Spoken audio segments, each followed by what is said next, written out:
भागती दौड़ती तस्वीरों के बीच अगर आप ठीक से ये नहीं सुन पाए कि द्वारका पीठ के शंकराचार्य स्वामी स्वरूपानंद सरस्वती ने क्या कहा, तो जरा ध्यान से सुनिए कि हिंदुओं के सबसे बड़े धर्म गुरु क्या फरमाते हैं। ताजमहल जो है वो पहले मंदिर था, इसके प्रमाण मिल रहे हैं, क्योंकि अभी उसके नीचे का जो हिस्सा है कई तल्लों में है। केवल कितने तल्ले दिखता है? 2 तल्ले दिखते हैं। बीच में सब में ताला बंद है। अगर वो खोला जाएगा तो वहां पर आपको शिवलिंग मिलेगा। दुनिया का 7वां अजूबा है ताजमहल और 8वां आश्चर्य है शंकराचार्य का ये कहना कि ताजमहल शिवलिंग पर बना है। ताजमहल जो है वो पहले मंदिर था, इसके प्रमाण मिल रहे हैं, क्योंकि अभी उसके नीचे का जो हिस्सा है कई तल्लों में है। केवल कितने तल्ले दिखता है? 2 तल्ले दिखते हैं। बीच में सब में ताला बंद है। अगर वो खोला जाएगा तो वहां पर आपको शिवलिंग मिलेगा। स्वामी जी यहीं रुक जाते तो गनीमत थी।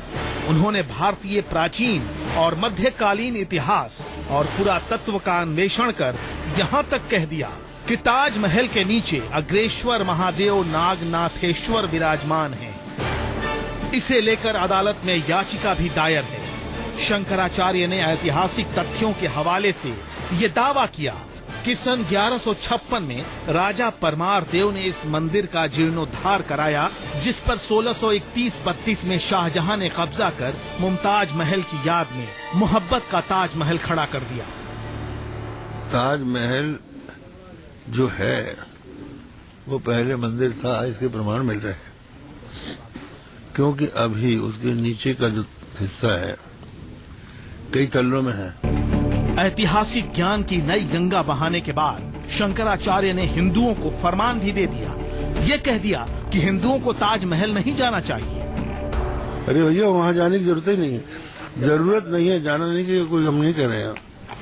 क्या जरूरत है वहाँ जाने की? शंकराचार्य के बयान की तपिश के बीच आगरा की अदालत में ये याचिका दाखिल हुई कि ताजमहल दरअसल मंदिर था। याचिकाकर्ता की अदालत से अपील है कि ताजमहल का कुछ हिस्सा खोला जाए ताकि वहां फिर से पूजा अर्चना हो सके। इस याचिका को स्वीकार करते हुए अदालत ने केंद्र सरकार और पुरातत्व विभाग को नोटिस जारी कर जवाब मांगा है। ताजमहल के अंदर आज भी 21 ऐसे कमरे हैं जो ASI ने सील करके रखे हुए हैं, और हमारा उसमें कहना है, जो हमने हिस्टोरिकल बुक्स और डॉक्यूमेंट्री एविडेंस हमने रिसर्च करके जो गैदर की है, उससे हमारा ये प्रमाण होता है, हमें ये पता चलता है कि वहाँ पे आज भी शिवलिंग है। लेकिन यहाँ बात शंकराचार्य की है। तीर्थराज प्रयाग की जमीन पर वो ताजमहल पर ही रुक जाते तो भी शुक्र था। शंकराचार्य स्वामी स्वरूपानंद सरस्वती ताजमहल से निकलकर काशी के ज्ञान व्यापी मस्जिद भी पहुंच गए और अजमेर में चिश्ती के पाक मजार पर भी। जुबानी कलम से शंकराचार्य ने ज्ञान व्यापी मस्जिद की दीवारों पर भगवान के चित्र उकेर दिए। फर्स्ट फ्लोर पर मस्जिद और ग्राउंड फ्लोर पर मंदिर की बुनियाद बता दी और ये भी कह दिया कि मस्जिद के बाहर आज भी भोले शंकर की सवारी नंदी विराजमान है। इसके बाद स्वरूपानंद सरस्वती अजमेर की उड़ान पर गए और कह दिया कि ताजमहल की तरह अजमेर में चिश्ती की मजार के नीचे भी मंदिर है। एक साथ कई विवाद पैदा करने के बाद द्वारका पीठ के शंकराचार्य अंतर्राष्ट्रीय विवाद खड़ा करने की ओर निकल पड़े और सीधे मुसलमानों के पवित्र धर्मस्थल मक्का पहुंच गए। कह दिया कि आगरा वाले अग्रेश्वर की तरह मक्का भी पहले मक्केश्वर था।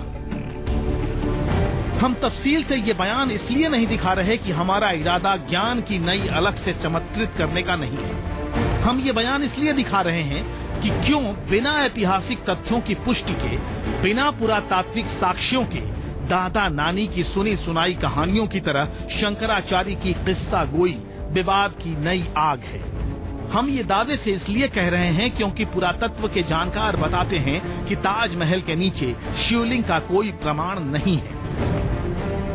नहीं, बिल्कुल इसमें कोई सच्चाई नहीं है। और हम लोगों ने तो अक्सर मतलब हर 15 दिन पे, एक महीने में हम लोग जगह जाके उसका बेसमेंट का इंस्पेक्शन होता है बाकायदा, और उसको बिल्कुल क्लीन रखा जाता है। वैसा कोई एविडेंस नहीं है, इसमें कोई सच्चाई कहीं से भी दूर दूर तक नहीं है। फिर जो बात शंकराचार्य कह रहे हैं, जब उसकी कोई ऐतिहासिक सच्चाई ही नहीं है, तो ये नया विवादित बयान क्यों? शहंशाह आजम हिंदुस्तान शाहजहां को क्या जरूरत पड़ी थी कि वो शिव मंदिर के ऊपर अपनी बेगम की याद में ताजमहल बनवाएं? ये सवाल मुस्लिम धर्मगुरु पूछ रहे हैं। इस तरीके से उन्होंने बात जो कुछ भी ताजमहल के सिलसिले में या अजमेर की दरगाह के सिलसिले में कही है, वो एकदम ही बेबुनियाद बात है, काबिल मजम्मत है। और ताजमहल जो है वो दुनिया का 7 वंडर्स ऑफ द वर्ल्ड में उसका शुमार है। इस मोहब्बत की अलामत को भी अगर नफरत के रंग में रंगा जाएगा तो इससे कहीं ना कहीं अपने मुल्क की जो गंगा जमनी तहजीब है उस पर एक दाग लगेगा। सवाल है कि शंकराचार्य ने एक छोटे से ब्रेक के बाद ये बयान क्यों दिया? क्या इसके पीछे कोई मंशा है? क्या इसके पीछे नया विवाद पैदा करने का कोई इरादा है? ये सब बताएंगे आपको, लेकिन पहले ये जानिए कि ताजमहल पर नया रहस्योद्घाटन करने वाले शंकराचार्य का ये इकलौता विवादित बयान नहीं है। जब जब देश में धर्म की आग ठंडी पड़ने लगती है, शंकराचार्य स्वरूपानंद सरस्वती एक नई अंगीठी सुलगा देते हैं।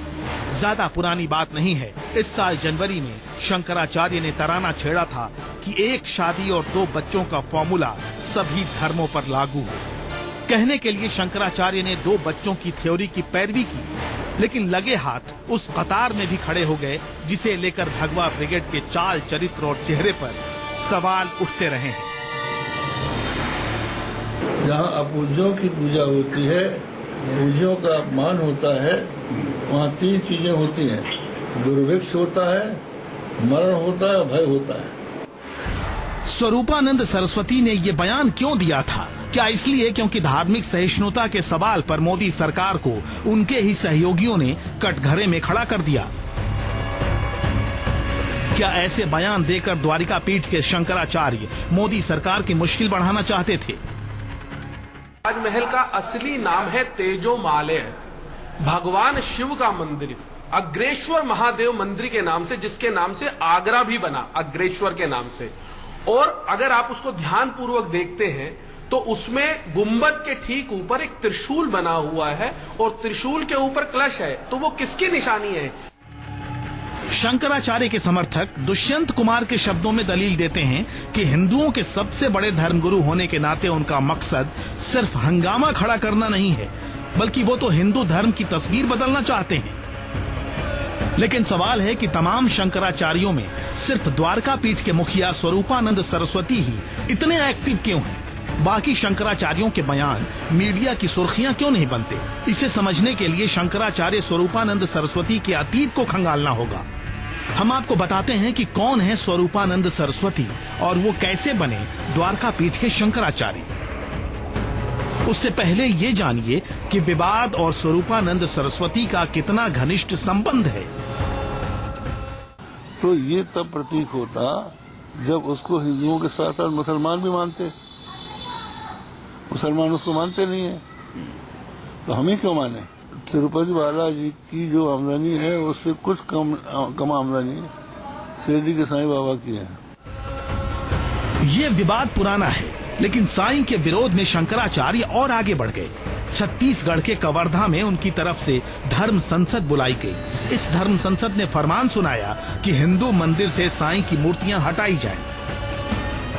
साईं की मूर्ति हमारे मंदिरों में रखी जा रही है, उसको हटाने से रोकने के लिए हम लोगों ने कहा कि न रोका जाए, मंदिरों को न बिगाड़ा जाए और फिल्म बंद किया जाए अंधविश्वास की, और जो 61 रुपया उन्होंने धोखे कर लिया है उसको राजसात करके गरीबों को बांटा जाए।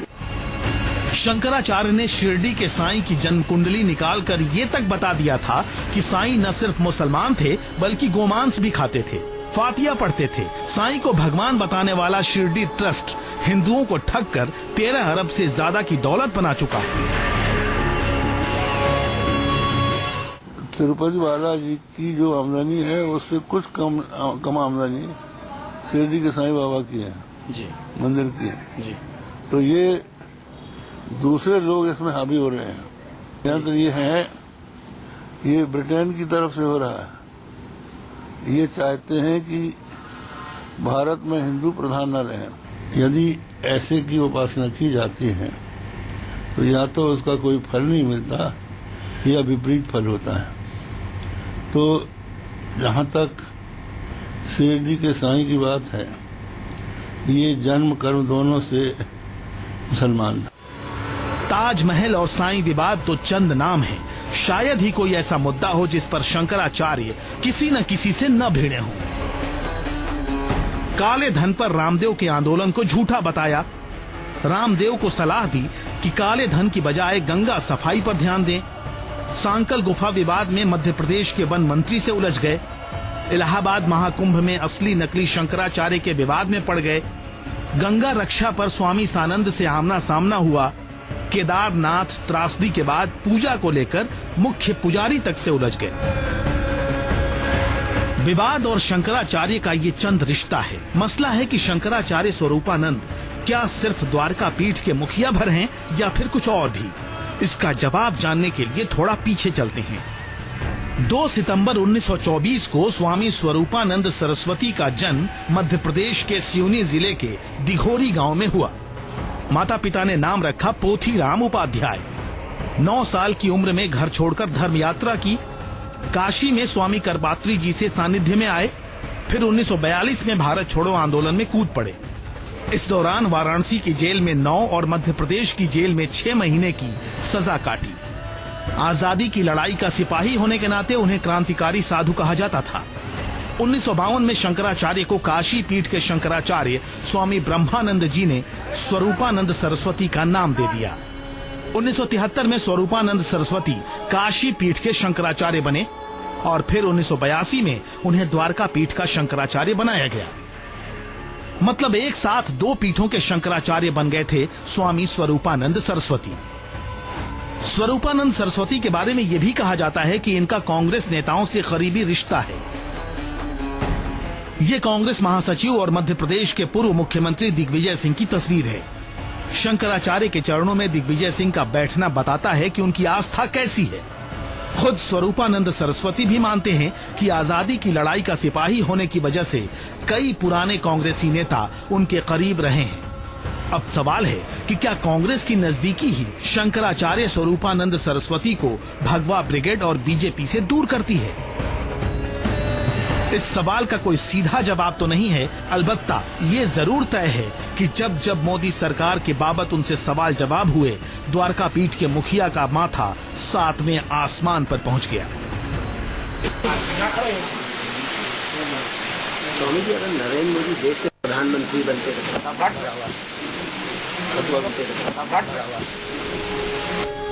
ये तस्वीर तब की है जब नरेंद्र मोदी देश के प्रधानमंत्री भी नहीं बने थे। लेकिन पत्रकार ने मोदी से जुड़ा सवाल क्या पूछा, स्वरूपानंद सरस्वती ने उसे तमाचा जड़ दिया। स्वामी जी, अगर नरेंद्र मोदी देश के प्रधानमंत्री बनते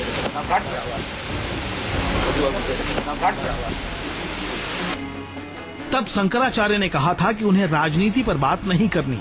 फिर ये सवाल मौजू हो जाता है कि जब से दिल्ली में मोदी सरकार आई है, विवादित बयान और स्वरूपानंद का रिश्ता इतना अटूट क्यों बन गया है?